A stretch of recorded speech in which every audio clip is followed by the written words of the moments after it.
ఇవాల్టి ఈడీ విచారణకు దూరంగా ఉండాలని నిర్ణయించారు బీఆర్ఎస్ ఎమ్మెల్సీ కల్వకుంట్ల కవిత.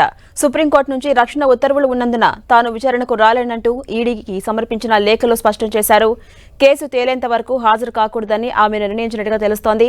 తనను ఇంటి దగ్గరే విచారించాలని గత ఏడాది సుప్రీంకోర్టులో పిటిషన్ దాఖలు చేశారు కవిత. ప్రస్తుతం ఆ పిటిషన్ ఇంకా విచారణలో ఉంది. ఢిల్లీ లిక్కర్ స్కామ్ కేసులో నిన్న కీలక పరిణామం చోటు చేసుకుంది. బీఆర్ఎస్ ఎమ్మెల్సీ కవితకు మరోసారి ఈడీ నోటీసులు జారీ చేసింది. ఇవాళ విచారణకు హాజరు కావాలంటూ కవితను ఈడీ నోటీసులో కోరింది. ఇవాళ ఉదయం 11 గంటలకు విచారణకు హాజరు కావాలని నోటీసులో స్పష్టం చేసింది ఈడీ.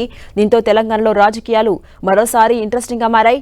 లోక్సభ ఎన్నికలకు సమయం సమీపిస్తున్న వేళ ఈడీ నోటీసులు ఇవ్వడం ప్రస్తుతం హాట్ టాపిక్ గా మారింది. గతంలో కూడా కవితకు ఈడీ నోటీసులు జారీ చేసింది. దీంతో ఇప్పటి వరకు ఈడీ ముందు కవిత 5 సార్లు హాజరయ్యారు. చివరిసారిగా గత ఏడాది మార్చిలో కవితను ఈడీ అధికారులు 27 గంటల పాటు విచారించారు. మార్చి 11, 16, 19, 20, 21 తేదీల్లో ఈడీ విచారణకు కవిత హాజరయ్యారు.